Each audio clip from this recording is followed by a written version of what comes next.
오늘은 고린도후서 2장 1절부터 11절 본문을 통해 용서하고 사랑을 그들에게 나타내라 하는 제목으로 같이 은혜를 받겠습니다.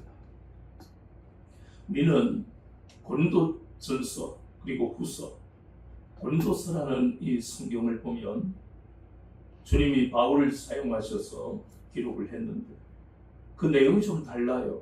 그래서 우리가 고린도전서를 보면 그 내용은 주로 고린도 교회의 분쟁과 문제들을 다루고 있더라고요. 그리고 주님은 바울을 통해서 그 문제에 대해 복음의 참 의미를 깨닫도록 고린도전서를 썼다는 겁니다. 그래서 의문투성이의 성경이 아니라 그런 문제가 발생했을 때 과연 그리스도인은 하나님의 자녀는 어떻게 해야 하는가 하는 것을 말씀하고 있었습니다. 그런데 고린도후서는 이제 우리가 앞으로 보게 되지만 고린도전서와는 좀 다르게, 고린도전서가 앞에서 우리가 볼 때는 좀 체계적이었는데, 그런데 이제 여기에서 나오는 것이 이런 내용이 나오다가 또 저런 내용이 나오기도 하고 이렇게 뭔가 주제가 없는 것 같이 느껴질 수가 있다는 겁니다. 그러나 가장 중요한 것은 우리가 오늘 2장에서 이제 다루겠지만 고린도후서를 눈물로 쓴 바울을 통해 고린도 교회의 문제가 해결되었다는 것을 첫 번째 우리가 알아야 하고, 그리고 해결되었더라도 개인과 교회 공동체의 이런 영적인 심각한 문제들, 육적인 문제들이 해결되었다고 해서 그거로 영원히 계속되는 것이 아니라는 그러한 것을 또다시 고린도후서를 통해 깨닫게 합니다. 무슨 말인가 하면 마귀는, 사탄은 이렇게 고린도 교회 성도들이 바르게 가는 것을 놔두지 않는다는 겁니다. 이 고린도후서를 통해서 그들이 회개했어요. 그런데 거기에서 끝나는 것이 아니라 마귀는 또 다른 방법으로 이 사도 바울을 공격한 것입니다.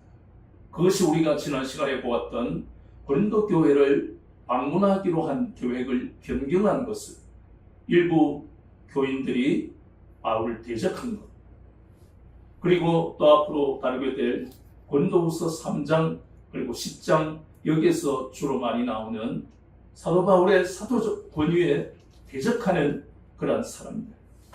거기다가 고린도후서 8장에도 보면 왜 연보를, 오늘날 말하면 헌금이지요, 왜 헌금을 해야 되는지 모르겠어 하고 헌금을 가지고 이 바울이 개인적으로 착복하는 것 아니야, 이렇게 대적하는 문제를 또 고린도후서 8장에서 다룹니다.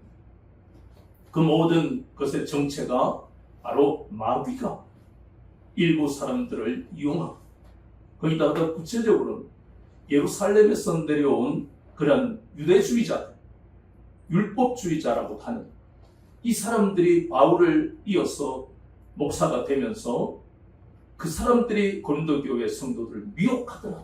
그것이 바로 구체적으로 고린도후서 11장에 나타납니다. 그러니까 지금 정리한 이 큰 굵직굵직한 이 주제들의 모든 배경에는 바르게 가려고 하는 고린도 교회, 그리고 그 성도들을 넘어뜨리려는 마귀의 그 미혹과 공격이 고린도후서에서 주로 다루어지고 있다는 겁니다. 우리가 예수님을 믿고 구원받아서 신앙생활을 할 때 가정이나 교회에서 일어나는 모든 일은 우리가 바로 가기를 싫어하는, 넘어뜨리려고 하는 마귀가 배후에서 우리를 미혹한다는 것을 우리 잊어서는 안 됩니다. 늘 우리가 은혜가 충만하기 때문에 그런 것을 때때로 잊지만, 그러나 우리가 늘 충만하지는 않잖아요. 은혜가 떨어질 때가 있다는 것입니다. 그때에 마귀는 우리의 약점을 가지고 우리를 공격하고 넘어뜨리려고 하더라. 고린도 교회에 사도 바울 한 사람만 넘어뜨리면 이 교회는 무너집니다. 그래서 어느 교회들마다 주님이 세우신 그 주의 종들이 넘어지면 교회는 흔들릴 수밖에 없어요. 자, 이렇게 차이가 난다는 것을 우리가 생각하고 고린도후서를 봐야 하고요. 그리고 또 우리가 여기에서 깨닫게 되는 것이, 성도는 성도대로 늘 은혜가 충만해질 수 없다는 것이고, 교회는 교회대로 성경적인 교회라 할지라도, 이 고린도 교회가 그렇잖아요. 말씀으로 세워진 교회 아닙니까? 성경적인 교회 혹은 복음적인 교회라 할지라도 말씀 공급이 멈춰지. 말씀 공급이 중단이 되면 영적으로 넘어질 수밖에 없다는 것을 깨닫게 합니다. 고린도 교회 성도들이 분별을 못하잖아요. 하나님의 말씀을 날마다 먹어야 하는데 예루살렘에서 내려온 그 거짓 교사, 겉으로는 유대주의자들이지만 그들은 율법을 받아들이지 않으면, 율법대로 안 하면 구원 못 받는다고 하는 그 유대주의자들, 이단이잖아요. 갈라디아서에서는 분명하게 그들을 이단이라고 이야기하고 있습니다. 거기에 미혹된 그 성도들의 모습. 그래서 결국은 날마다 우리가 말씀을 먹어야만 우리가 분별할 수 있다는 것. 성령님이 역사하시는 건지 악한 영이 역사하시는지 말씀의 기준이 되지 않으면 절대로 분별 못합니다. 그래서 우리가 구체적으로 아모스서 8장 11절을 보면, 구약 성경의 아모스서 8장 11절, 주 여호와의 말씀이니라. 보라, 날이 이를지라. 내가 기근을 땅에 보내리. 양식이 없어 주림이 아니요 물이 없어 가람이 아니요 여호와의 말씀을 듣지 못하는 기간이다. 이 말씀은 우리가 잘 아는 말씀이지만 결국 중요한 것은, 우리가 갈급할 때 우리를 살릴 수 있는 것은 바로 생명수 같은 말씀입니다. 그 말씀이 우리 속에 뿌리를 깊이 내려야 지금 나에게 일어나는, 또 나에게 들리는 음성이 이게 성령님이 역사하시는 건지 악한 영, 마귀가 역사하는, 우리는 피조물이기 때문에 그걸 구분할 수 있는 힘이 없습니다. 우리가 때때로 착각하는 거예요. 내가 은사 좀 받았는데 이 정도는 내가 구별하지. 천만의 말씀입니다. 아무리 은사를 받아도 마귀를 못 이겨요. 예수님만 이길 수 있는 거예요. 우리 주님만 이기실 수 있는 거예요. 주님께 붙들려야 되는 것입니다. 내가 은사 받았다고 내가 어떻게 해보려고 하는 그 교만이에요. 그래서 날마다 겸손하게 주님을 의지해야 됩니다. 그래야 그 사람에게 주님은 성령으로 역사하셔서 말씀이 살았고 운동력 있는 것으로 내 눈이 밝아졌어. 내 귀가 밝아졌어. 이것이 성령님의 음성이다. 이것이 성령님의 역사다. 그것이 분명하게 분별이 되면 절대로 실패가 없는 인생을 살아갈 수가 있는 겁니다.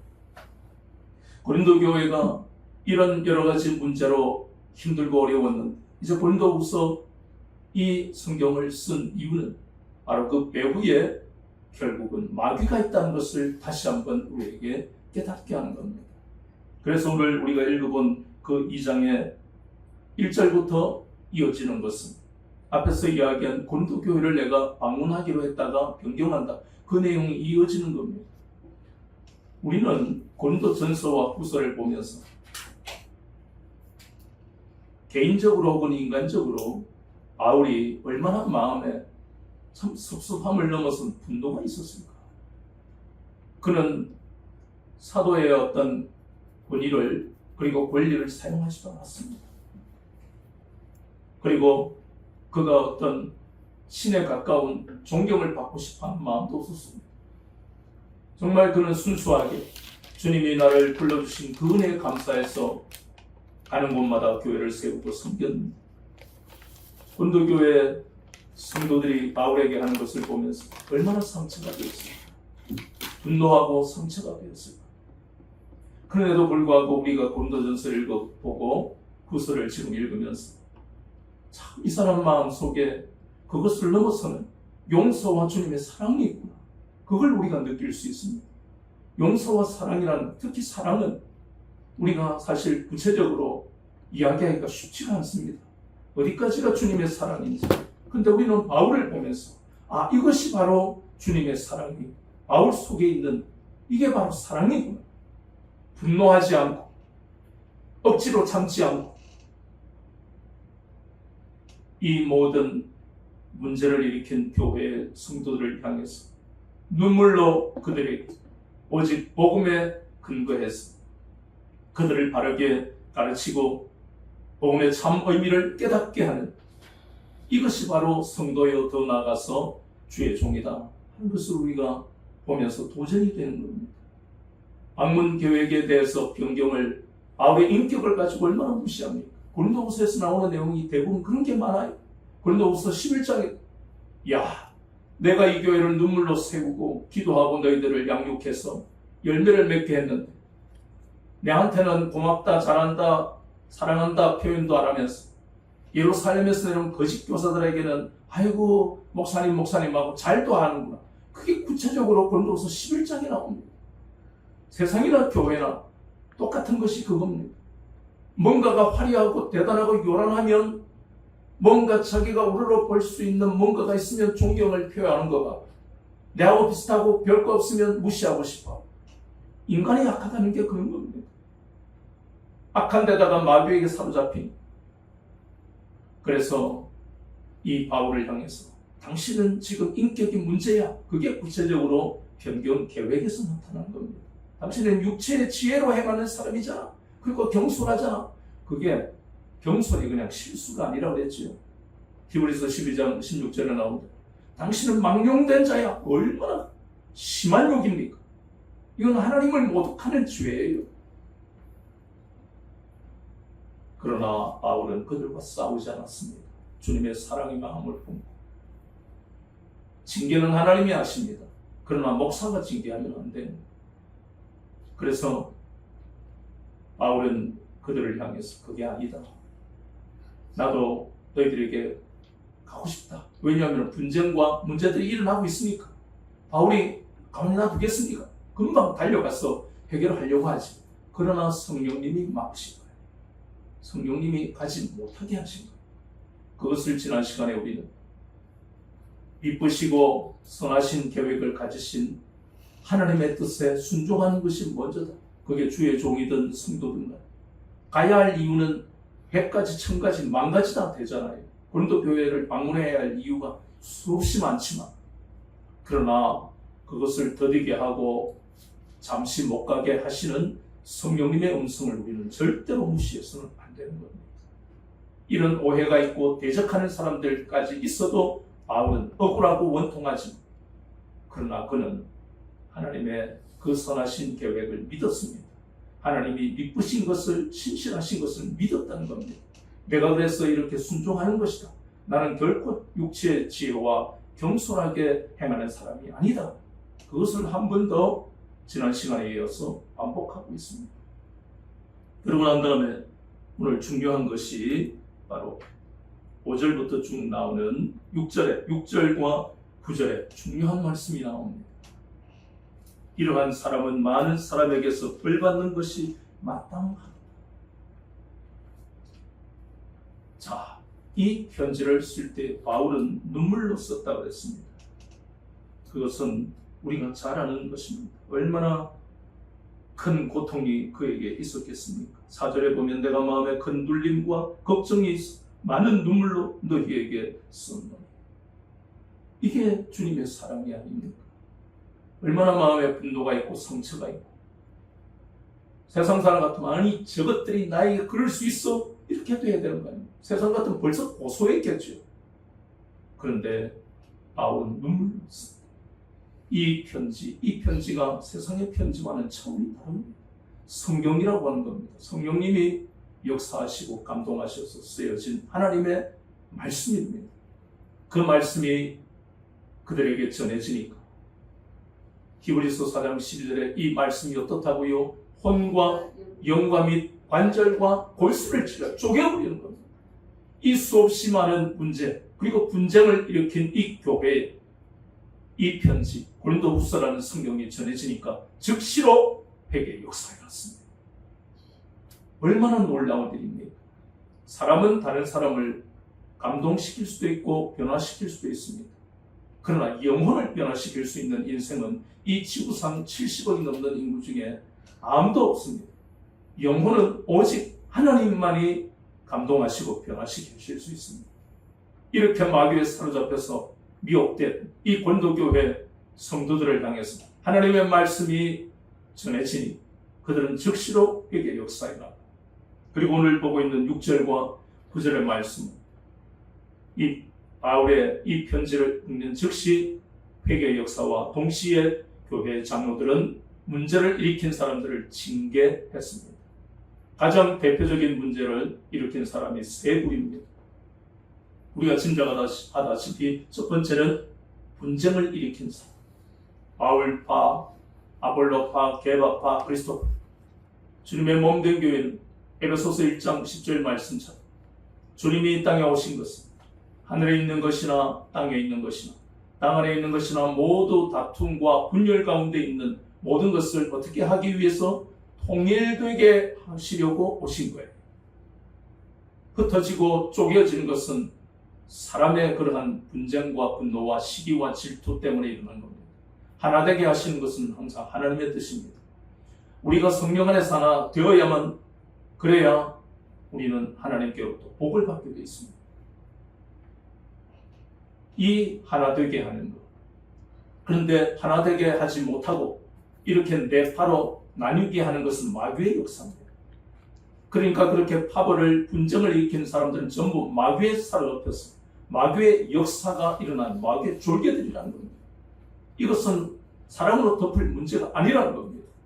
교회에 죄를 지는 겁니다. 이유와 어떻든가. 그래서 이 사람들을 징계해야 돼요. 두 번째 뿌리는 음행한 자들입니다. 음행을 했다는 것은 바로 고린도 도시가 가지는 도시의 특징이 예전부터 우상을 숭배하면서 아무렇지도 않던 그런 과거의 잘못된 것이 급속도로 이 고린도 교회 성도들에게 전파가 될 수 있으니까. 그래서 우리가 그랬잖아요. 고린도전서 5장 1절에서 우리가 보았지요. 5장은 바로 음행에 대한 말씀이었잖아요. 음행한 자를 어떻게 하라고 그랬지요? 교회에서 내어 쫓으라고 했습니다. 참 그 부분을 우리가 이해하기 힘들지만 이제 우리가 고린도후서를 보면서 왜 주님은 음행한 자를 내어 쫓으라고 했을까? 이해가 되는 거예요. 왜냐하면 그 음행한 자가 내어 쫓김을 당하면 결국 사랑하는 그 형제 자매들과 헤어지게 됩니다. 단절이 되니까 얼마나 그게 고통입니까? 우리가 신앙생활하면서 느끼는 것은 세상에서 친구 얻기는 쉽지가 않고 친구도 대부분 없죠. 그런데 교회에서 형제 자매가 우리의 형제고 자매고 핏줄보다도 어쩌면 더 귀한 존재들인데 그들과의 공동체, 신앙 공동체 생활이 단절이 된다는 것은 말할 수 없는 고통인 거예요. 세상에서는 말도 안 통하고. 그러니까 내어 쫓김을 당한 그 사람은 그 단절의 고통이 본인을 짓누를 거예요. 그때 그가 회개하며 다시 신앙을 회복하고 주 예수의 날에 구원받는다. 이것이 고린도전서 5장의 말씀입니다. 어쨌든 내어 쫓아야만 되는 것이다. 공동체의 순수성을 훼손하는 것이다. 세 번째 뿌리는 바로 3장과 10장에서 고린도후서에서 다룰 바울의 사도권에 대적하는 것입니다. 여러 가지 많은 문제가 있지만 이 세 가지가 교회를 무너뜨릴 수 있는 심각한 죄라는 것. 사도적 권위에 도전한다는 것은 그냥 내가 어젯밤에 감동이 돼서 내가 신학에서 목사 돼서 이게 아니잖아요. 이것은 우리가 잘 알다시피 다메섹 도상에서 부활하신 주님이 바울을 만났어. 그에게 은혜를 주시고 눈이 멀게 하고 아라비아 사막에서 3년 동안 만나면서 특별 과외 이방인 사도로서 모든 준비를 다하게 한 기름 부음 받은 주의 종이잖아요. 이 기름 부음 받은 주의 종에게 대적을 했습니다. 하나님을 대적하는 것하고 성경은 똑같이 말씀합니다. 출애굽한 300만 명의 이스라엘 백성들 자기들이 힘들고 고통스러울 때마다 모세를 대적하는 그것이 바로 하나님을 대적하는 것과 똑같이 하나님은 진노하셨습니다. 다윗도 마찬가지잖아요. 다윗에게 시므이가 욕하고 이 나쁜 놈아 사울을 죽일 수 있냐, 이 시므이가 오해했죠. 그런데 어쨌든 간에 그는 하나님이 저 사람을 통해 나에게 깨닫게 하시는 일이 있을 것이다. 내가 잘못한 게 없으면 하나님이 시므이를 직접 징계하실 것이다. 또 사울왕도 마찬가지잖아요. 사울왕도 자기를 죽이려고 할 때만 죽일 수 있는 기회가 2번이나 있었죠. 내가 하나님의 기름 부음 받은 자를 내가 할 수 없다. 이러한 것들을 우리가 구약이든 성경에서 우리가 이것을 본다면 지금 사도적 권위에 도전하는 이 고린도 교회의 성도들의 무리는 하나님 앞에 도전하고 대적하는 것입니다. 그래서 징계하는 겁니다. 교회의 징계는 감정대로 해서도 안 되고 분명하게 성경적 근거와 기준을 가지고 징계해야 합니다. 그렇다면 우리는 참 이런 표현을 안 하고 싶은데도 왜 성경에 이렇게 징계라는 의미가 나올까 하는 것을 생각해 봐야 됩니다. 은혜 속에 살아도 부족한데 교회에서 징계하면 어떻게 하냐? 그러나 그 이유를 우리는 한 두세 가지를 우리가 봐야 되는 겁니다. 첫 번째 하나는 교회의 순수성을 지키기 위해서입니다. 세상에서도 교회와 비교할 수 없지만 메이저 건설사가 지은 아파트에 들어가면 대부분의 그 속에 사는 사람들은 아주 이기적이고 독선적인 사고방식으로 살아갑니다. 옆 동네의 구축 아파트의 아이들이 이 신축의 유명한 의리의리한 아파트에 이 놀이터에 놀러오면 엄마들이 수위에게 경비에게 이야기해서 못 들어오게 하세요. 어디 우리 아파트에 사는 거주하는 사람만 이용하도록 되어 있는 놀이터에 왜 다른 사람들이 옵니까? 출입 금지시키세요. 거기다가 또 옆 동네에 임대 아파트 산다요. 여기로 우리 아파트 지나가면 안 돼요. 돌아가세요. 이게 어느 한 사람이 아니고 대부분 사람들이 그렇습니다. 대부분의 사람들이 왜 그러는가? 자기가 가진 것으로 자랑하고 어기고 살아가고 싶은 인간의 그 교만과 악함 때문에 그렇습니다. 그러니 세상은 점점 더 물질이 지배하는 시대가 되니까 이 세상에는 순수한 게 거의 없다는 겁니다. 그래서 주님이 피로 사신 이 교회만이 순수한 인간으로 순수한 인생을 살아가도록 은혜를 부어주시는 것, 그것이 바로 교회라는 겁니다. 그런데 이곳이 세상처럼 그렇게 물들어버리면 물질로 많이 가진 사람은 고린도교회가 그랬잖아요. 부자와 귀족들은 자기들끼리 먹고 가난한 사람은 먹을 것도 없고, 교회가 그래서는 안 된다는 겁니다. 교회는 순수하게 오직 신앙의 순수성을 지키는 마지막 보루가 교회가 되어야 된다는 겁니다. 다른 교회 이야기할 것도 없고 우리 교회, 여러분이 교회고 이 교회의 신앙의 순수성을 지키지 않으면 은혜를 받기도 힘든 거예요. 그래서 신앙의 순수성을 지키기 위해 아까 이야기했던 화보를 만들고 주의 종을 대적하고 이러한 사람을 징계하는 겁니다. 또 우리가 생각해야 할 것은 두 번째 우리가 이야기할 것은 이렇게 죄를 지은 사람을 무조건 징계하면 끝이냐? 그게 아니라 징계의 목적과 이유는 분명합니다.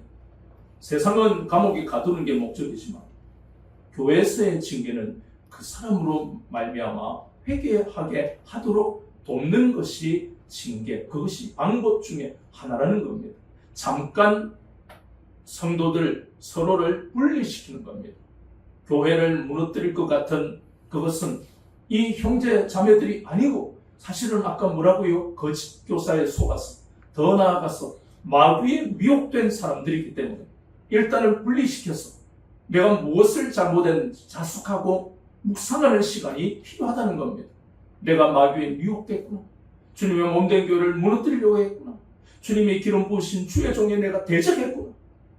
그리고 회개하고 돌아오도록. 그래서 징계의 목적은, 세상의 징계는 그 사람의 인생에 있어서 빨간 줄이 그어버리지만 교회의 징계는 그게 아닙니다.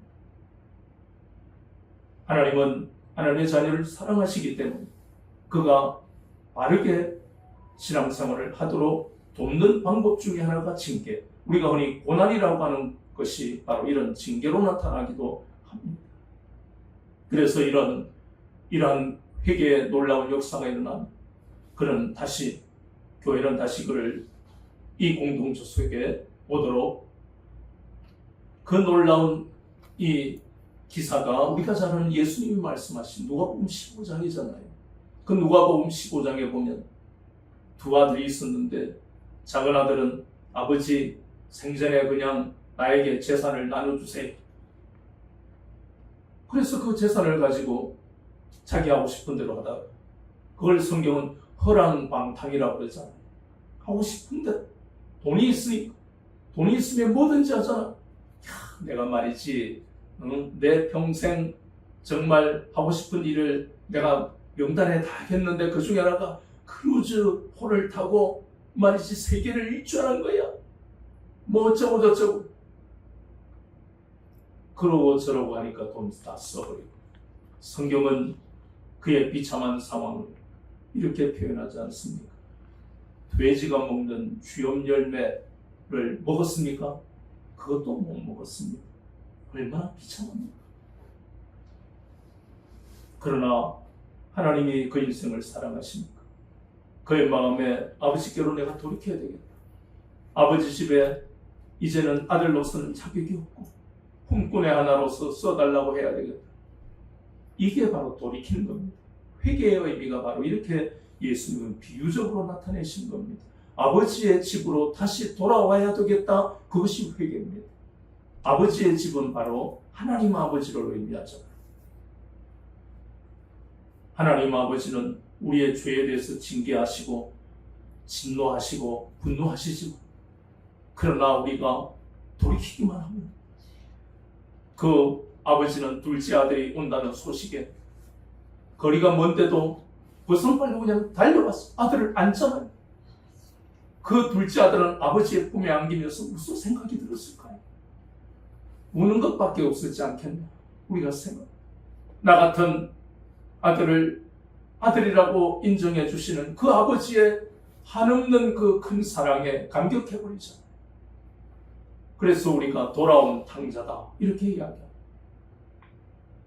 아버지는 안아주는 것뿐만 아니라 누가복음 15장 21절 가락지까지 끼워줍니다. 그 가락지는 네가 다시 아들의 지위를 아들의 그 특권을 회복했다. 그걸 상징하는 것이 바로 가락지 아닙니까? 회개라는 것은 대단히 중요합니다. 그러나 우리 힘으로는 때때로 회개를 못할 때가 있습니다. 특별히 군도교회에 이렇게 바울의 인격을 무시하고 사도적 권위에 대적하고 주님이 피로 사신 이 교회를 여러 파로 나뉘어 찢어지게 하고 얼마나 큰 죄입니까? 이 죄는 많은 사람들이 설득했을 것 아닙니까? 신실한 고린도교회 다른 성도들이 집사님, 장로님 그러면 안 됩니다. 이 교회는 주님의 몸입니다. 우리가 몸이 찢어지면 어떻게 합니까? 그리고 저 바울 선생님은 주님이 기름 부으신 사도입니다. 얼마나 눈물로 기도하고 설득하고 고민했겠습니까? 그러나 안 듣습니다. 왜요? 마귀의 권세는 인간이 이길 수 없습니다. 마귀에 사로잡히면 안 됩니다. 이단의 사이비에 사로잡힌 사람들 위해서 1인 시위를 하는 많은 사람들의 이야기를 오늘 알잖아요. 신전제 앞에, 여호와의 증인 앞에, 하나님의 교회 앞에 1인 시위를 하면서 내 딸을 돌려다오, 내 아들을 돌려다오, 내 남편, 내 아내를 돌려달라고. 아무리 이단 사이비 앞에 데모를 해보십시오. 그들은 꿈쩍도 안 합니다. 그리고 그렇게 이단 사이비에 들어간 그런 자신의 혈련은요, 그 부모를 다시 고소해버려요. 이렇게 마귀에 사로잡히면 눈에 보이는 게 없어요. 얼마나 미혹이 무서운지 모릅니다. 신천지에 들어간 한 60% 이상이 다 교회 다니는 사람들이에요. 한번 미혹되면요, 헤어나기가 힘듭니다. 고린도교회에 이런 일이 났다는 겁니다. 고린도교회가 신천지만 안 갔을 뿐이지 신천지에 들어간 것하고 똑같은 자신과 같이 신앙생활하는 사람들이 그렇게 있더라. 말이 듣겠어요? 회개해라 해도 듣겠어요? 니나 해라. 그러니 징계라는 방법을 통해서 그리고 바울은 그랬겠죠. 저 형제들, 자매들을 우리가 사랑한다. 우리가 주님의 마음으로 기도하자. 얼마나 권면하고 바울도 매일같이 기도했을 겁니다.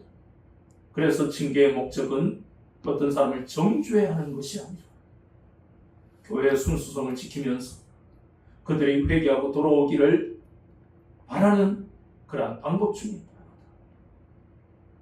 우리가 또 알아야 할 것은 이러한 고린도교회에 문제가 생겼을 때 우리가 생각하고 또 고린도교회 성도들도 알아야 할 것은 오늘 우리가 보는 그 말씀 7절 8절 그러므로 너희를 권하노니 사랑으로 그들에게 나타내라.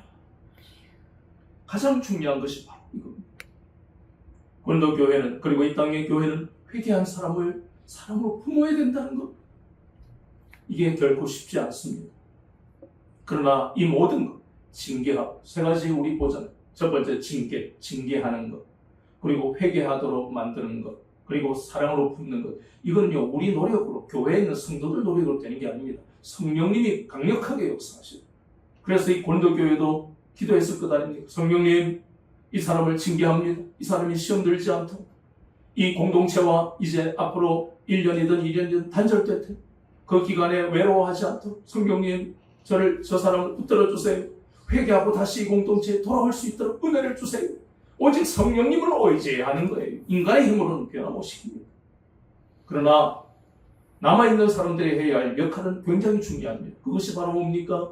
이렇게 징계를 받아 떠난 사람들을 용서하고 사랑으로 품는 것입니다. 왜 그렇게 해야 되느냐? 두 가지 이유가 있습니다. 굉장히 중요한 것입니다. 우리가 그것을 이야기하기 전에 남아있는 사람도 상처받았어요. 왜냐하면 미혹된 사람으로 인해서 야, 너 개밥하지? 니하고는 밥도 안 먹어. 아니 집사님하고 내가 신앙생활이 믿음의 동지로 10년 동안 같이 신앙생활하고 집사님이 그럴 줄 몰라. 다 상처받는 거예요. 그런 상처받은 사람들이 어떻게 징계받은 사람들을 용서하고 사랑하겠냐는 말이에요. 인간의 힘으로는 불가능한 거예요. 교회가 찢어지고 망하고 문 닫는 것은 다 이유가 있어요. 성령의 역사가 끝나니까 안 되는 거예요.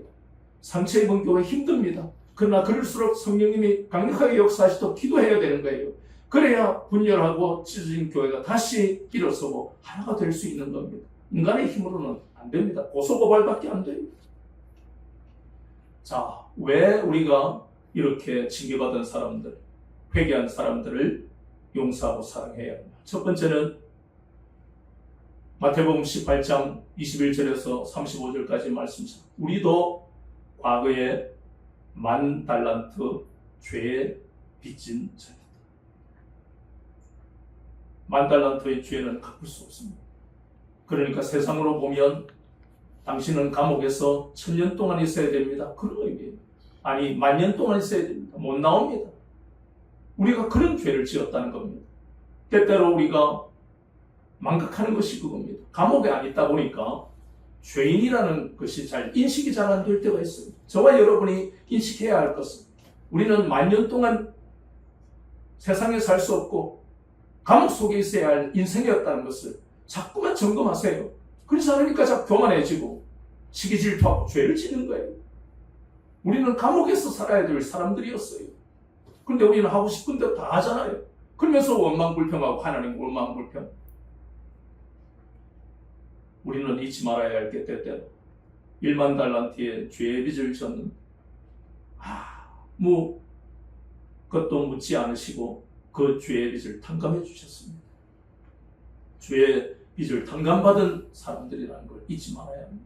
또 하나는 이 징계받아서 회개하고 돌아올 이 형제 자매들은 그들이 우리가 싸워야 할 대상이 아니라는 겁니다.